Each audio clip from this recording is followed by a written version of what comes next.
असल में चुनाव हारने के बाद इम्तियाज जलील साहब जब काउंटिंग हॉल से बाहर आए, बाहर आने के बाद अपने समर्थकों को समझाने के लिए वो हंसते हुए चेहरे से के साथ उन्होंने अपने समर्थकों के सामने ये शेर पढ़ा था।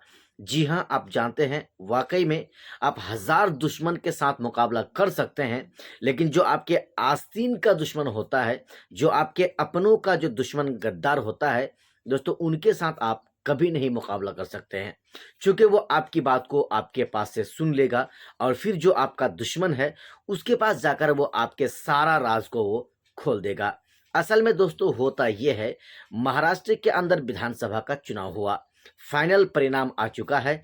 एमआईएम पार्टी 16 विधानसभा सीटों में महज एक ही सीट पर चुनाव जीत पाई है। मालेगांव से मुफ्ती इस्माइल साहब जो 2019 में विधायक बने थे, 2024 में फिर से वो अगले 5 साल के लिए विधायक बने हैं। इम्तियाज जलील साहब और नासिर सिद्दीकी साहब, इन दोनों के बारे में ये कहा जा रहा था कि ये दोनों चुनाव जरूर जीतेंगे, इंशाल्लाह जीतेंगे, लेकिन ऐसा हुआ नहीं। चुनाव तो इन दोनों को लोगों ने बहुत ज़्यादा किया, दिल खोल कर किया। सुबह से लेकर शाम तक ये दोनों अपनी बढ़त को बरकरार रखे, लेकिन लास्ट के 2-3 राउंड में जाकर ये चुनाव हार जाते हैं। इम्तियाज जलील साहब के साथ जो कुछ भी हुआ बहुत बड़ा गलत हुआ।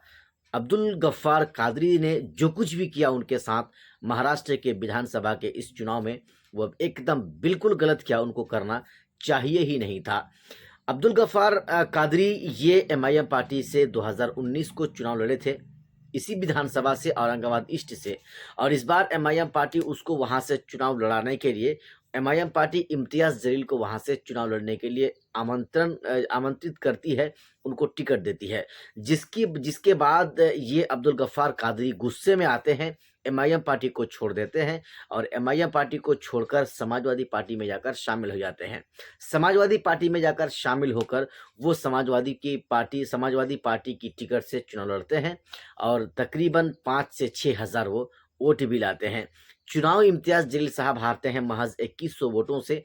अगर ये इनके साथ गद्दारी नहीं किए रहते, अगर ये इम्तियाज जलील साहब का साथ दिए रहते, तो आज इम्तियाज जलील विधायक नहीं हारे रहते, यानी वो विधायक बन गए रहते। बाकी जो जितने भी मुसलमान उम्मीदवार चुनावी मैदान में थे, किसी ने 25 वोट काटा, किसी ने 100 वोट काटा, तो किसी ने 500 वोट काटा, कुल मिलाकर 3-4 हज़ार सब मिलाकर इन लोगों ने भी वोट काटा। अगर ये कौम के गद्दार भी चुनाव नहीं लड़ते, अगर इम्तियाज जलील साहब के साथ दुश्मनी करके चुनाव में आते नहीं, चुनाव लड़ते नहीं, तो ये वोटों का बंटवारा होता नहीं और जो 2100 वोटों से तकरीबन वो चुनाव हारे इम्तियाज जलील साहब, तो फिर वो चुनाव नहीं हारते।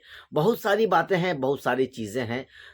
मुसलमानों के अंदर भी वहाँ पर बहुत ऐसे लोग थे जिन्होंने एमआईएम पार्टी को वोट नहीं दिया, जिन्होंने इम्तियाज जलील साहब को वोट नहीं दिया। इम्तियाज जलील साहब हमेशा मुसलमानों के लिए बोलते हैं, हमेशा मुसलमानों के लिए आवाज़ उठाते हैं। यही वजह है कि लोग उसको ख़राब समझते हैं।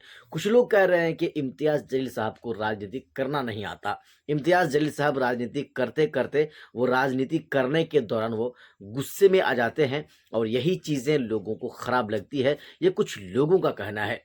हालांकि दोस्तों ऐसा कैसा हो सकता है? नामूस रिसालत करने वाले, गुस्ताखी रसूल करने वाले के खिलाफ जिस शख्स ने पूरे महाराष्ट्र को एक प्लेटफॉर्म में लाकर खड़ा कर दिया, जिसने पूरे महाराष्ट्र को एक साथ में ले जाकर मुंबई की सड़कों को जाम कर दिया, हालांकि वो शख्स ऐसा कैसे हो सकता है जो उनको राजनीति नहीं करना आता हो?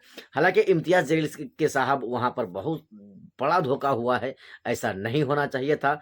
और असदुद्दीन ओवैसी साहब ने भी अपने जो है फेसबुक अकाउंट में उन्होंने इम्तियाज जलील साहब से ये कहा है, और इम्तियाज जलील साहब के साथ साथ जितने भी उम्मीदवार एमआईएम पार्टी के थे उन लोगों को लेकर ओवैसी साहब ने कहा है, हिम्मत नहीं हारना है, नए ऊर्जे के साथ हमको फिर से आने वाला चुनाव के लिए हमको तैयारी करनी है। बाकी दोस्तों अगर आप एमआईएम पार्टी के चाहने वाले हैं तो आप भी अपनी राय खास करके इम्तियाज जलील साहब को लेकर के हमारे इस वीडियो के नीचे कमेंट बॉक्स में लिखें कि क्या इम्तियाज जलील के साहब के साथ जो कुछ भी हुआ सही हुआ या गलत हुआ। दोस्तों आप हमें ज़रूर लिखें।